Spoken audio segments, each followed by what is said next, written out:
Sarah Miller was 16, with 4 months of savings tucked into an envelope and an absolute certainty that the hungry young man on the park bench held something great within him. He was 20, with a worn backpack, and hours away from giving up on everything. She gave him the money, a coffee, a piece of cake, and 6 handwritten words on a notepad paper that he would carry in his wallet for the next 15 years.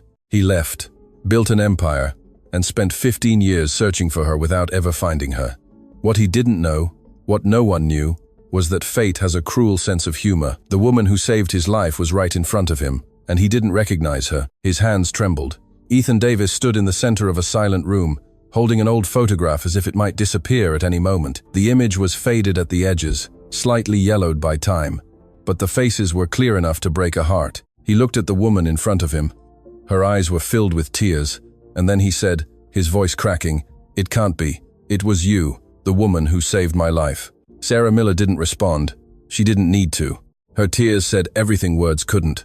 But to understand how a man who built an empire from scratch took 15 years to recognize the only person who made it all possible, one must go back to the beginning, back to the time when Ethan Davis had nothing, and a 16-year-old girl believed in him when the whole world had given up. 15 years earlier, the town square of Harmony Creek, a small American town, was slowly waking up on that Tuesday morning.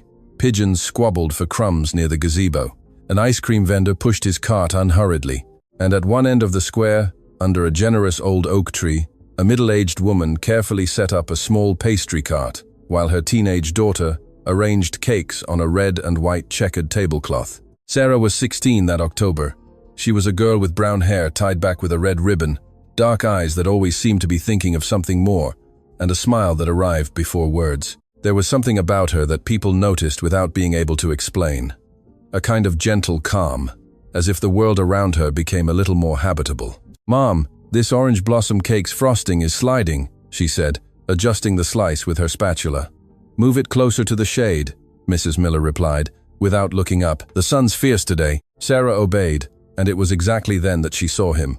He was sitting on the most secluded wooden bench in the square, his back to the fountain.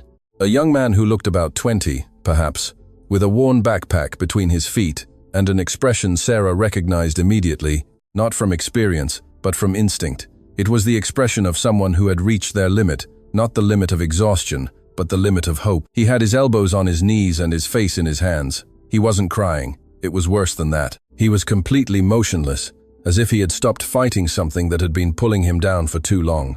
Sarah watched for a few seconds. Then she picked up a slice of orange blossom cake wrapped in parchment paper, filled a cup of coffee from the thermos, and walked towards the bench. "Sorry to bother you," she said, stopping 2 steps away from him. "But you've been here since I arrived and haven't eaten anything. That's not normal on a Tuesday." The young man lifted his face. His eyes were brown, tired. With that mix of wounded pride and gratitude one feels when someone sees what you're trying to hide. "I don't need charity," he said. His voice came out harsher than he intended. "I know," Sarah replied naturally, unoffended. "I didn't bring charity. I brought orange blossom cake. They're completely different things." He looked at her, then at the cake, then at her again, and accepted. His name was Ethan Davis. He had arrived in Harmony Creek 3 weeks ago, from an even smaller town in the Midwest, with a letter of recommendation for a local construction company and the certainty that he would get the job. He didn't. The vacancy had been filled before his arrival. He tried other companies. He heard no so many times that the sound of the word had begun to seem like the natural order of things. His money ran out in 10 days. The boarding house where he lived had given him another week out of pity. The owner was a good man, but he had a family to support. The deadline was in 4 days. "And you have no one here?" Sarah asked, sitting on the bench next to him, with a naturalness that was disarming. She asked difficult questions with the voice of someone asking about the weather. "I have no one anywhere," Ethan replied. Then he looked at the horizon as if regretting having said so much. "But I didn't come here to complain. I came because I believe I can. Or I did." "Did?" He didn't answer. Sarah looked at him for a long moment. Then she said something he didn't expect. "A good cake tells a story. That's what my mom always says. I think people are like that too. You seem like someone with a big story inside. Those people don't give up halfway." Ethan looked at her as if she had spoken another language, a language he had forgotten from not hearing it so much. In the following days, they met in the square almost by accident, or by the kind of accident that fate organizes carefully. Ethan came back every morning, Not exactly for the stand, but because the stand was there, and Sarah was at the stand, and there was something in those conversations that worked like oxygen for someone who was slowly suffocating. She talked about her dreams with the same seriousness with which she treated recipes. She wanted to have her own bakery one day, not a big shop, a shop with soul, with the right smell, with recipes people would remember forever, with that feeling that entering there was like coming home. He talked about his dreams with more difficulty, like someone who had guarded something valuable for so long that he was ashamed to show it. He wanted to build, not just buildings, he wanted to build something people would truly use. Hotels where guests felt treated like people, coffee shops with genuine human warmth, a business with dignity. "You'll make it," Sarah said one afternoon with a certainty, so quiet it seemed absurd coming from a 16-year-old girl. "How can you be so sure of something I'm not even sure of?" She shrugged, adjusting the ribbon in her hair. "Because people who talk about what they want to build with that spark in their eyes usually build it. Those who give up talk differently, slower, as if they're already saying goodbye." Ethan fell silent. She was right. And the worst, or the best, was that she knew she was. The opportunity came on a Friday. An acquaintance of Ethan's had secured an administrative assistant position at a logistics company in Chicago. The company was growing fast, needed committed people, and the salary was enough to start over. But the interview was the following Monday, and the bus ticket plus the first month's rent at the new place would cost $180, a sum Ethan simply didn't have. 1, 2, 3, he told Sarah on Saturday afternoon, with the voice of someone reporting their own defeat. $180, she repeated thoughtfully. "Maybe something will still come up here," he said, not believing what he was saying. "It doesn't necessarily have to be in Chicago." Sarah didn't answer right away. She arranged the remaining sweets with that way she had of thinking while doing things. Ethan knew that silence. He had learned to respect it. On Sunday morning, she arrived at the square earlier than usual. She was holding an envelope. "Here's $180, she said, holding the envelope out to him. "It's my 4-month savings. I was going to use it to buy a new mixer for my mom, but the old mixer still works, and this opportunity won't." Ethan looked at the envelope as if it were something dangerous. "Sarah, I can't accept this." "I know you can," she replied firmly, "and I know you'll pay it back when you can. But even if you don't, that's okay too. It's not the money that matters." "Then what matters?" She took a small piece of notepad paper from her apron pocket. She had written something with a blue pen, the handwriting firm, and slightly tilted to the right. She handed it to him along with the envelope. Ethan opened the paper. "Go far. I believe in you." He looked at those 6 words for a time he couldn't measure. When he looked up, her eyes were already brimming with tears, but she was smiling, that smile that arrived before words. "One day I'll come back to thank you," he said with a seriousness that didn't match his age but matched everything he was. "That's a promise." "I know," she replied. "Now go. You have a bus to catch." He caught the bus on Monday morning at 6 a.m. Sarah didn't go to the bus terminal. 4, 5, 6, 7. It wasn't the kind of farewell the story demanded. They said goodbye in the square under the old oak tree, with the sun still low and the pigeons still sleeping. Ethan left with $180, a worn backpack, and a note folded in his pants pocket, which that very night, before sleeping in the bus seat, he carefully transferred into his wallet, where it would remain for the next 15 years. Sarah returned to her stand, helped her mother set up the checkered tablecloth, organized the cakes in the correct order, filled the coffee thermos, and when the first customer arrived that morning, she was smiling, as always. But fate, when it decides to unite 2 people, is in no hurry. It has patience, and sometimes it makes the whole world turn for 15 entire years before putting 2 people back in the same place. The next turn was about to begin. 15 years can transform almost everything. They transform an insecure boy into a poised man. They transform a vague promise into concrete determination. They transform $180 into a network of hotels and coffee shops, present in 11 American states, and they transform a 16-year-old girl with a red ribbon in her hair into a woman time couldn't find. No matter how hard a man named Ethan Davis tried, and he did try, 3 times he hired private detectives. On 2 different occasions, he personally traveled to small towns in the Midwest, on trips his team believed were market prospecting visits. One afternoon in 2019, he stood for 40 minutes in front of a pastry stand at a local farmer's market in Iowa because the tablecloth was red and white checkered, and his heart reacted before his reason. It wasn't her. It never was her. The name Sarah had become over the years something between a memory and a prayer. Ethan wasn't a man to talk about it, but Mrs. Davis, his mother, knew. Mothers know the things their children guard most carefully, precisely because they are the ones that weigh the most. "You're still looking for her?" Mrs. Davis said one evening at dinner without lifting her eyes from her plate.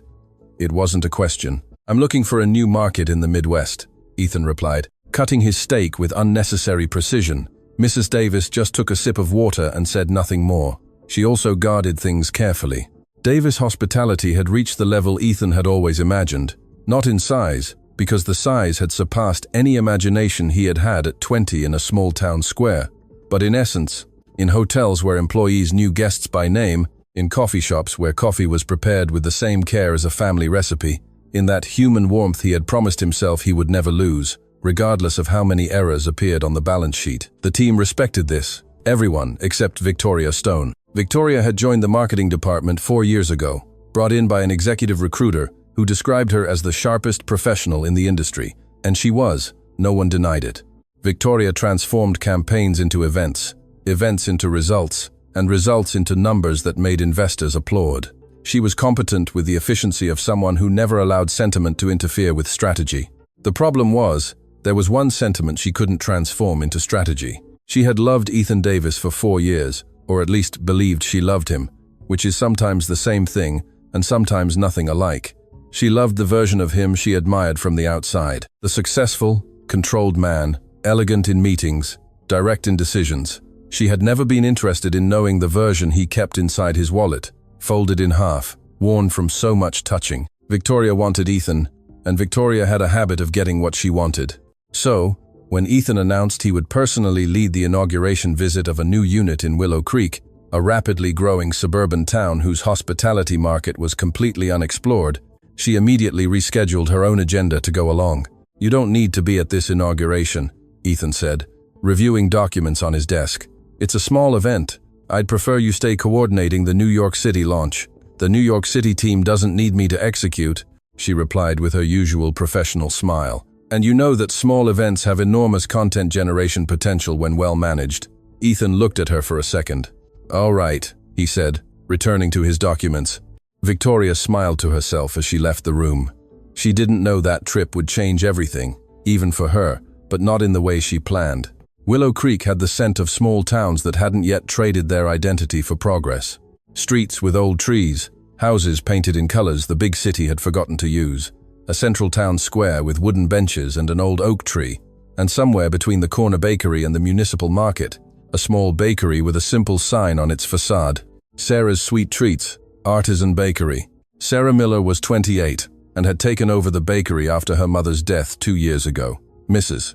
Miller had passed in a quiet march, leaving her daughter recipes noted in a leather-bound notebook, the old mixer that was never replaced, and a small but persistent debt to the ingredient supplier. Sarah had paid the debt, reorganized the menu, painted the walls a warm cream, and placed a small table on the sidewalk for those who wanted to have coffee outside. The shop survived. It didn't prosper, but it survived with dignity, which was the minimum Sarah demanded of anything that was hers. She still wore the red ribbon in her hair, not by habit, but by choice. It was the last ribbon from a package her mother had bought at a small market when Sarah was 12. There were 3 ribbons left in a small box in her drawer. She used them in rotation, with the care of someone who knows that certain things cannot be replaced. On that Thursday morning, Sarah was decorating a cake for the pharmacist's daughter's birthday when the bakery door opened and Brenda, her supplier and closest friend, walked in. "Sarah, you know there's a new hotel opening here in town?" Brenda tossed a bag of flour onto the counter with the intimacy of someone who has frequented the place for years. "Some Davis hospitality. Big, they say." "I've heard about it," Sarah replied without taking her eyes off the cake. "Good for the town, even better for you. They need a dessert supplier for the inauguration cocktail. Their New York City caterer cancelled. They're looking for someone local with quality." Sarah stopped her spatula, looked at Brenda. "How big is the order?" "Big enough to pay 3 months of supplier costs." Sarah was quiet for a moment, then returned to the cake. "Give me the contact." The cocktail took place on a Thursday evening in the main ballroom of the new hotel, still smelling of fresh paint, disguised by arrangements of white flowers.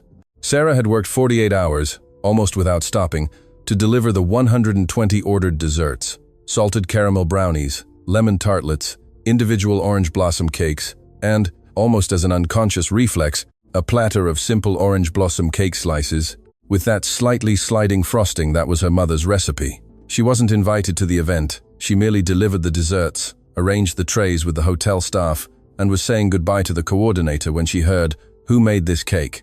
The voice was a man's, firm but not harsh, the kind of voice accustomed to being heard, not by imposition, but by natural weight. The coordinator replied before Sarah could move. It was the local supplier, Mr. Davis. "Sarah Miller, from the bakery here in town.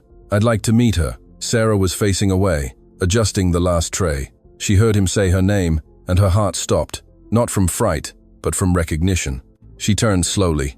Ethan Davis was 12 feet away from her with a slice of the orange blossom cake in his hand, and an expression she hadn't seen in 15 years. That mixture of genuine surprise and something she couldn't name. He had changed in the way time changes those who have worked hard, broader shoulders, a more settled gaze, some discreet lines at the corners of his eyes, but there was something about him that was absolutely the same. She knew exactly who he was. He had no idea who she was. "Sarah Miller," he said, walking towards her with an outstretched hand. "Ethan Davis, this cake is extraordinary. There's something about it I can't quite explain." She shook his hand, kept her voice absolutely steady. "Thank you. It's a family recipe. It has a taste that feels like, I don't know, memory, perhaps." He gave a half smile, slightly disconcerted with himself, as if he was talking too much. "Sorry, I get philosophical when the cake is good." Sarah smiled.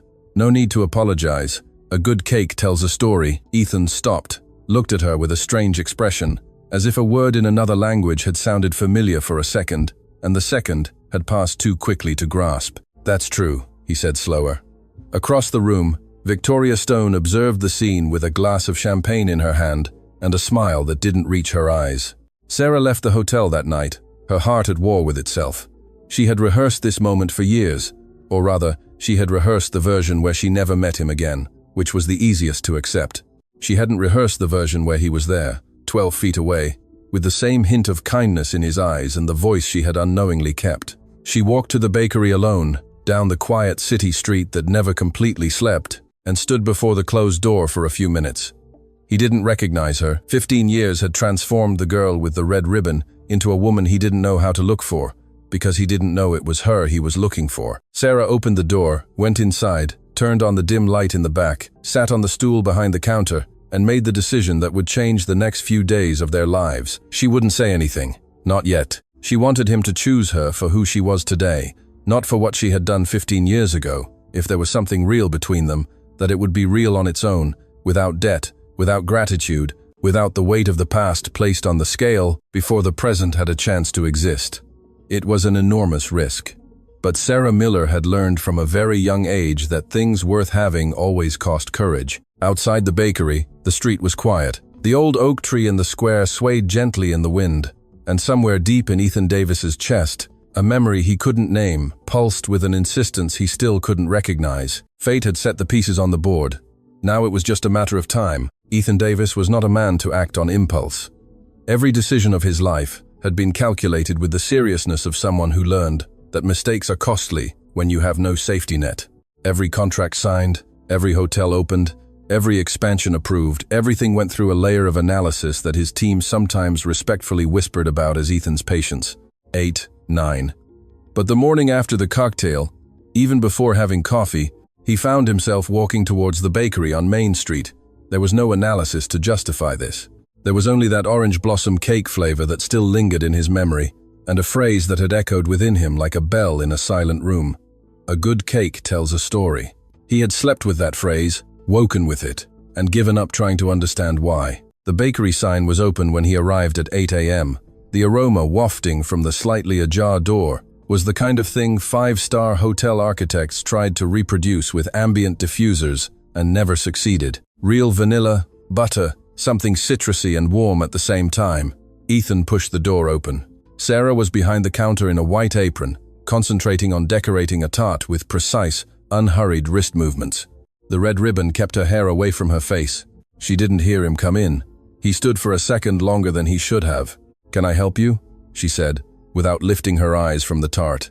"A coffee, if you have it." She looked up, saw who it was. Something flashed in her eyes, too quickly to be identified, and then the smile arrived. calm as always. "We do. Sit anywhere."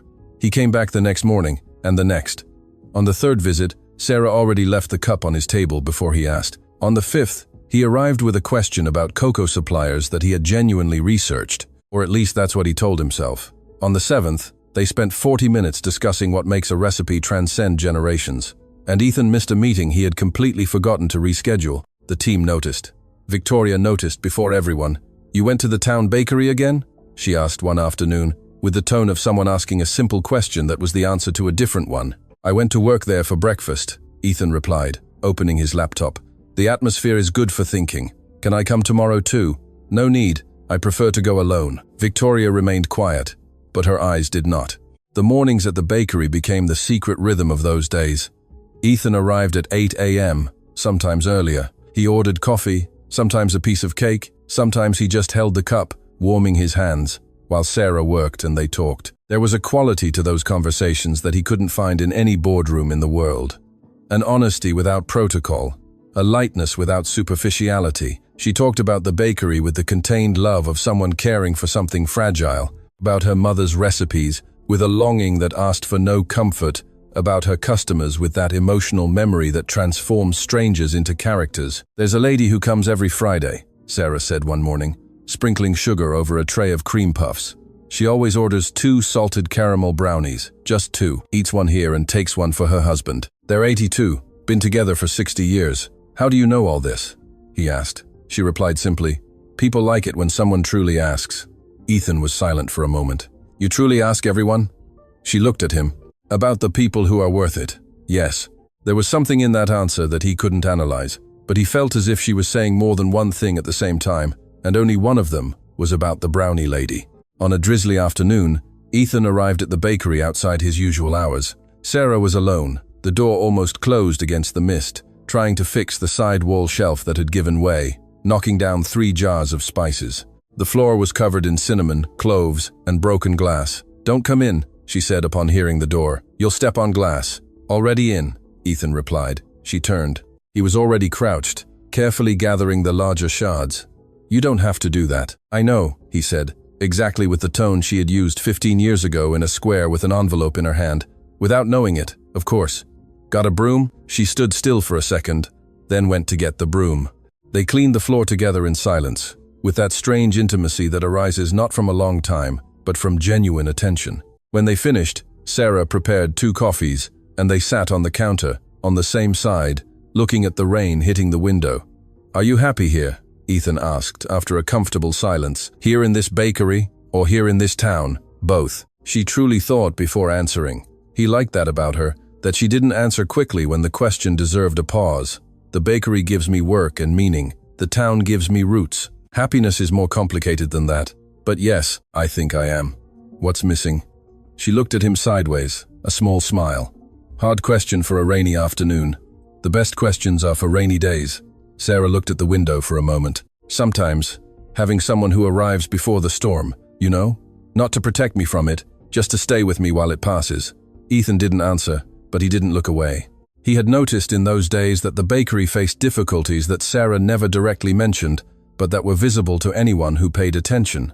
The shelf that had given way was the least of it. The freezer made a worrying noise.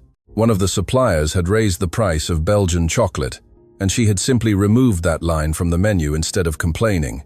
Ethan said nothing to her, but the following week, he began placing large, well-planned orders for the hotel's internal team cocktails, for the breakfast of the engineers working on the second unit's construction. He recommended the bakery to 2 local businessmen who were organizing events. He mentioned Sarah's name in a conversation with the president of the City Chamber of Commerce. He didn't tell her he was doing this, not because he wanted to hide it, but because he didn't want her to thank him. He didn't want her to feel she was receiving a favor. He just wanted the bakery to survive, and he wanted it with an urgency he couldn't rationally justify. Sarah noticed the influx of new customers with genuine surprise. She asked some how they had found her. All mentioned the hotel. She stood behind the counter for a moment, with an expression that wasn't exactly surprise. It was more the recognition of a pattern she had seen before, a lifetime ago, from the opposite side. She said nothing to him. But the next morning, when Ethan arrived at 8 a.m., there was on his table, in addition to the coffee, a piece of orange blossom cake with a folded piece of paper underneath. He opened the paper. It was written in that firm hand, slightly tilted to the right. "Thanks for everything you think I'm not seeing." Ethan read it twice. He looked at the handwriting. There was something about it. He couldn't say what.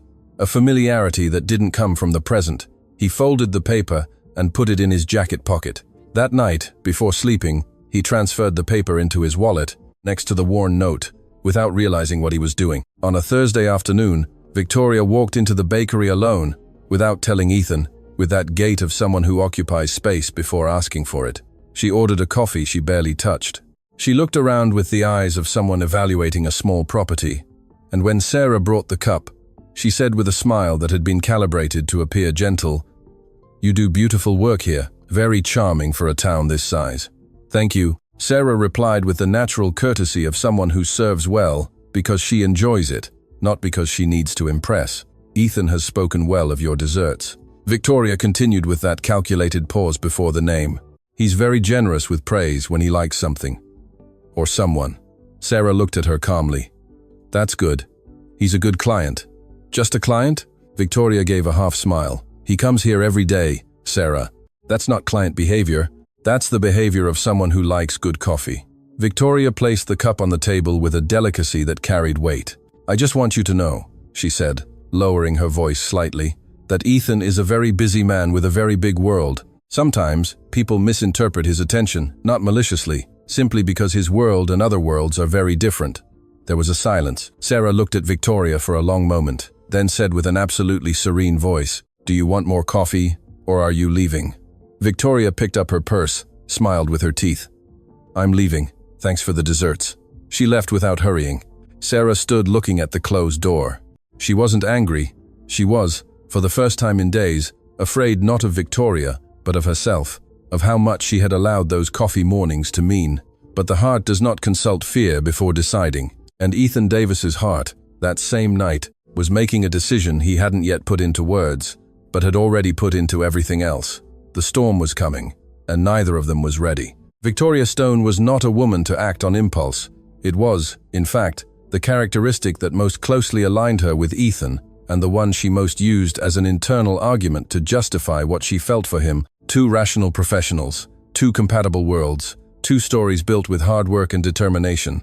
It made sense. It was almost mathematical. The problem with the mathematics of feelings is that it ignores variables it cannot measure, and Sarah Miller was a variable Victoria had not placed in the equation. In the 2 weeks following the inaugural cocktail, Victoria observed. She was good at it. Observing without being seen, collecting without appearing to collect. She saw Ethan arrive at the bakery in the morning and leave with that slightly different, lighter expression that she had never managed to evoke in 4 years of close coexistence. She saw him mention Sarah's name in conversations that had nothing to do with suppliers. She saw him look out the hotel window towards Main Street with a distraction that was no distraction at all. And then Victoria did what she always did when a variable threatened the outcome she had planned. She started to work. The investigation was discreet and efficient. In 3 days, Victoria had enough to construct a narrative. The bakery had debts with suppliers before the hotel arrived. Business had increased after Ethan started frequenting the place and referring clients. Sarah had tried years ago to contact the company, a record that existed in an old system catalogued as an unqualified commercial partnership request, archived by an assistant who no longer even worked there. Victoria looked at this record for a long time. Then she built a different story on top of it. She separated screenshots of conversations from local business groups where Sarah's name had appeared in context that, isolated from the rest, sounded like opportunism. She recalled a comment from an acquaintance in town who had said on a local gossip blog that Sarah from the bakery was very well connected with the new hotel people. She gathered everything into an organized folder with the competence of someone who knows that the truth doesn't have to be false to be distorted. It just needs to be incomplete. And she waited for the right moment. The moment arrived on a Monday. Ethan had spent the weekend in Willow Creek, postponing his return to New York City, under justifications his team accepted without questioning, because the numbers for the new unit were good, and the boss was in a good mood. On Monday morning, before his first meeting, he went to the bakery. Sarah was receiving a delivery of ingredients. Her back was to him when he entered, checking an invoice with a furrowed brow. "This supplier overcharged you here," Ethan said, looking over her shoulder at the invoice. This item is double last month's price. She turned, slightly surprised by his closeness. I know, I'll call to fix it. Want me to get it fixed? She said with a gentle firmness. But thank you. There was something in this small exchange that said everything about the two of them. She didn't need rescuing. He wasn't offering rescue, he was offering presence. And that subtle difference, which most people wouldn't have noticed, was exactly what made Ethan Davis keep coming back every morning. They had coffee outside, at the sidewalk table, with the morning sun still mild. Will you be staying longer in town? Sarah asked, without looking at him, her eyes on the street. I'd need a better reason not to, he replied. She smiled into her cup. He watched her smile, and it was exactly at that moment that Ethan's phone vibrated with a message from Victoria. I need to show you something important before you make decisions that could harm the company. When you can. The meeting took place that afternoon in the hotel's private room. Victoria placed the folder on the table with the care of someone presenting a report, because that's exactly how she had packaged it. A professional, objective report. I'm not doing this with pleasure, she began, and there was a convenient truth in that sentence, because indeed a part of her would have preferred not to have to do it. But you are my partner before anything else, and I would be negligent if I didn't bring this to your attention. Ethan listened in silence as Victoria presented the evidence. The old attempt to contact the company, the bakery's debts, the timing of the increase in business shortly after his approach to her, the clipped comments. She identified you as an opportunity, Victoria said with the voice of someone regretting it. That doesn't mean she's a bad person. It means she's in a difficult situation and found a way out. It's understandable, but you deserve to know. Ethan stared at the papers for a long moment. Victoria knew him well enough to know when he was shaken. Not by the expression he controlled, but by his immobility. Ethan became completely motionless when something hit him deeply. He was motionless now. Thank you for bringing this to me, he said at last. Victoria left the room, her heart racing. She had done what she needed to do. Now she just had to wait. Sarah noticed the change the next morning.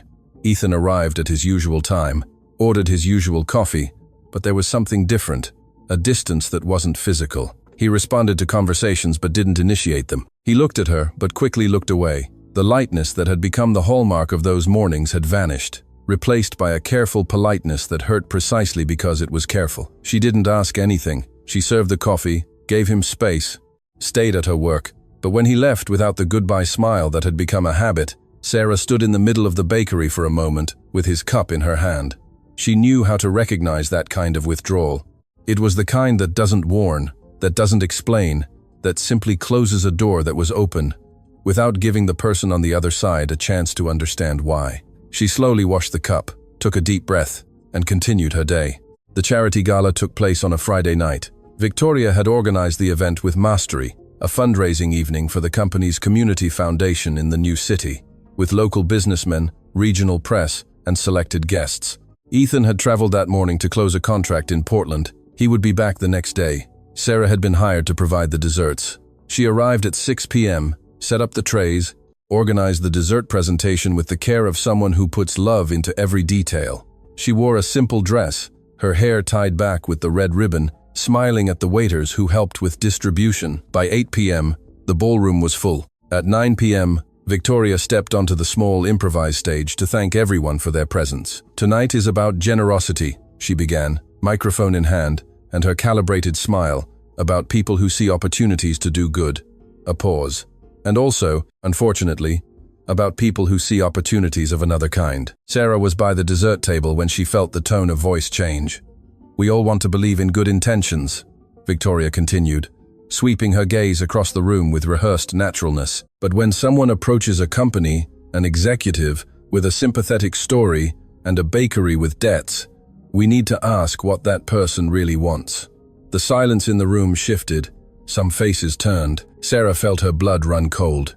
I won't name names, Victoria said with the specific cruelty of someone who doesn't need to, because everyone is already looking in the same direction. But I think everyone here present can understand the message. There was a low laugh in one corner of the room, then another.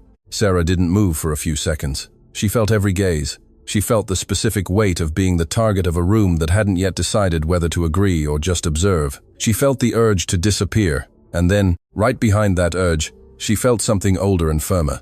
Her dignity. She placed the tray she was holding back on the table, picked up her purse, and walked towards the exit, with her head held high, and a steady pace, not hurried, not dragged. The stride of someone who chooses to leave because they want to, not because they were expelled. The door closed behind her. Inside, Victoria continued speaking. Outside, the night was cold and quiet, and Sarah walked 2 blocks before stopping, leaning against a building and letting the tears come, not from weakness, but from injustice, which is a completely different kind of pain. In a corner of the ballroom, a junior hotel employee named Kevin, 23, the head chef's cousin, who was only there to help with logistics, had filmed the last 2 minutes with his phone, with no specific intention, just because he had felt, with that young instinct of someone who grew up documenting everything, that this moment needed to exist somewhere beyond memory. He saved the video, didn't delete it. He wouldn't know for 2 more days how much those 2 minutes would be worth. Sarah worked all Saturday, not as a distraction, but because work was where she knew who she was, and she needed that on that day. She baked cakes, served customers, smiled when she needed to smile, and was serious when she needed to be. In the late afternoon, with the bakery empty and the sun setting through the window, she sat on the stool behind the counter with her phone in her hand. A job offer from Denver had been in her inbox for 3 weeks. A large, well-structured bakery needed a production manager with artisan experience. The salary was good, the city was new, and new at that moment sounded like exactly what she needed. She replied to the email, accepted the offer. 3 days. That was the time she needed to close the bakery, pack the essentials, and leave with the same dignity with which she had left that ballroom. On Sunday afternoon, she went to the bakery one last time. She cleaned everything, organized the stock she would leave for her neighbor, who had offered to look after the space. She put her mother's recipe book in her backpack, with the care of someone guarding a relic. Then she went to the drawer, took out an envelope, and inside it, placed a piece of notepad paper with handwritten calculations, $180 from 15 years ago, adjusted for each year that had passed, summed with care and determination. Beside the final amount, she simply wrote, "Paid in full." On top of the calculations, she folded the last red ribbon that remained in the small box, closed the envelope, wrote his name on the front, placed it on the counter under the salt shaker so it wouldn't blow away, and left. She didn't know that across town, that same Sunday night, Ethan Davis had received a message from Kevin, a 2-minute video filmed in an event ballroom, and was sitting on the edge of his hotel room bed, watching it for the 3rd time, his hands clasped and his eyes fixed on the screen. He watched Sarah leave that ballroom with her head held high and a firm stride, unbowed, undefended, owing nothing to anyone. And the more he watched, the more he felt the weight of a guilt that wasn't just for not having been there to defend her. It was for having distanced himself from her days earlier, with the same silent coldness, believing in papers he had never checked, without even giving her a chance to respond. 3 days. He didn't know he only had 3 days. Ethan didn't sleep that night. He watched Kevin's video 4 times. 5. He lost count. Each time the image reached the moment, Sarah picked up her purse and walked to the door with that posture that didn't apologize, didn't ask for an explanation, just left with all her dignity still intact. He felt something in his chest that wasn't anger, though anger was also there. It was shame, the specific shame of someone who realizes they were a coward, without having had the courage to admit it at the moment. He had believed in papers, in clips, in a narrative that had been constructed with the competence of someone who knows that a half-truth convinces more than a whole lie. And he had distanced himself from Sarah without a word of explanation, without giving her a chance to respond, without even asking. She had served the desserts at that event, had been publicly humiliated, and he wasn't there. At 2 a.m., Ethan called Victoria. She answered on the second ring, which said everything about how much she was expecting it. "The event video," he said, without preamble. "Can you explain what happened?" A short silence. "I just said what needed to be said," Victoria replied with that composure that this time sounded different. "It sounded like armor. I was protecting the company, and you publicly humiliated an innocent person in front of 30 guests," Ethan interrupted, his voice low and absolutely firm. "That's not protection. And the documents you showed me? I want every source verified on my desk tomorrow morning. Every single one." Victoria didn't answer. "Good night," he said, and hung up. On Monday morning, even before checking Victoria's documents, Ethan went to the bakery. The door was closed. Not locked, but closed with that different silence of places that were once inhabited and now are not. He looked through the window. The trays were empty, the lights off, on the sidewalk table, 2 chairs overturned. He knocked anyway. Nothing. He looked for the neighbor, a white-haired lady who was tending a pot of ferns on the sidewalk next door. "Sarah," the lady said with an expression that mixed concern and discretion. She came yesterday afternoon, left the key with me, said she was traveling in 3 days. 3 days from when? From yesterday. Ethan stood still for a second. Do you know where she's going? Denver, she said. The lady adjusted the pot, seemed decided. Do you know her? Yes, he replied, and left before she could ask the next question. He had one day. Ethan spent the morning dismantling, piece by piece, the narrative Victoria had built, with the legal team verifying every source, every screenshot, every document. What had seemed solid gradually revealed itself to be exactly what it was. Truths isolated from their contexts, stitched together to tell a story that wasn't true. Sarah's attempt to contact the company was a normal commercial partnership inquiry, archived by an assistant who had been instructed to filter contacts without a corporate profile. Instructed by whom, the system didn't say directly, but the period coincided with Victoria's management of the administrative department. The bakery's debts were real but old, in the process of being paid off. There was nothing to suggest the use of third parties to resolve them. The timing of the increase in business, yes, it had coincided with the hotel's arrival, but it had coincided with the arrival of the entire hotel, not specifically with Ethan. It was the natural movement of a town receiving investment. Ethan closed the folder, stared at the table for a moment, then called legal and told them what needed to be done regarding Victoria. Then he left the hotel. He had one day. He tried Sarah's phone 3 times. It went straight to voicemail. She had blocked it or turned it off. It didn't matter which. He returned to the bakery. The neighbor had no more information. He tried Brenda, the supplier, whose number he had gotten from the hotel coordinator. Brenda confirmed Sarah was leaving, but didn't know the exact bus departure time. She didn't want anyone saying goodbye, Brenda said with a hint of bitterness. Said bus terminal goodbyes are too dramatic. Ethan hung up, stood in the middle of the sidewalk with his phone in hand. There was one thing he still hadn't done, one he had avoided because he knew the weight it would carry. He called Mrs. Davis. Mrs. Davis's house was 40 minutes from Willow Creek, in an even smaller town where Mrs. Davis had decided to stay after Ethan grew up, because she had planted too many roots to pull them up for comfort. Ethan arrived in the late afternoon. She opened the door before he knocked. Mothers know when their children are coming, just as they know everything. You have that heavy look on your face, she said, making room for him to enter. I need to tell you something. They sat in the familiar living room with the usual coffee, and Ethan told her everything. The bakery, Sarah, the coffee mornings, what he had felt, what he had believed, what he had done wrong, and what he had discovered too late. He told it with the honesty he reserved only for Mrs. Davis, unedited, no executive version of things. When he finished, she was quiet. He knew that silence. It was her silence when she was putting pieces together. How did you say she is? Mrs. Davis asked slowly, kind, direct.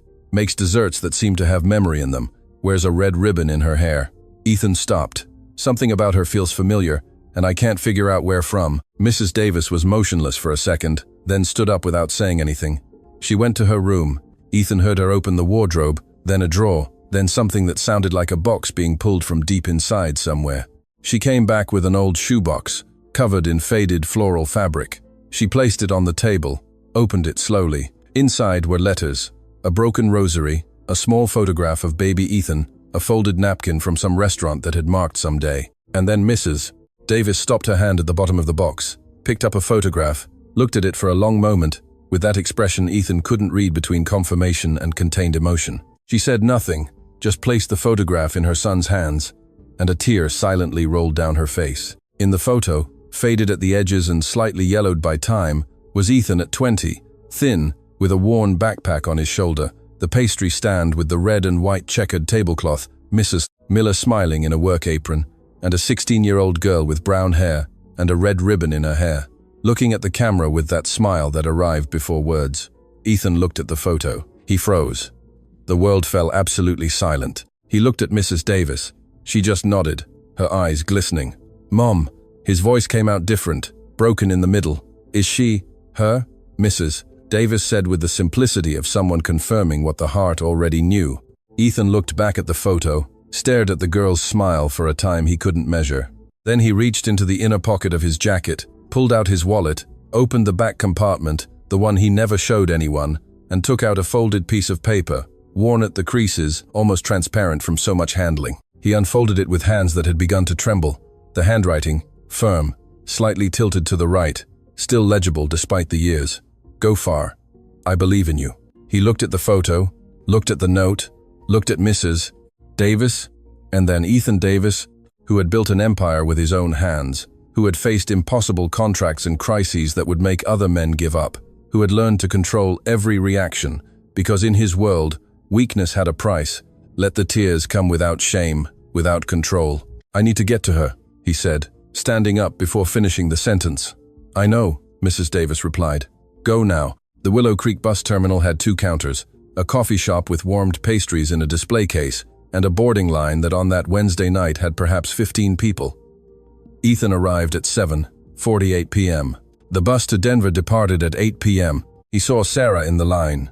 She was facing away, with her backpack on her shoulders and a small suitcase beside her, her hair loose, without the ribbon. And, for some reason, that absence of the ribbon hit him as a detail that shouldn't hurt so much, but it did. Sarah, she turned, looked at him, showed no surprise, as if some part of her already knew. He walked to her, stopped 2 steps away, took 2 things from the inner pocket of his jacket, the photograph and the note. He held both out to her.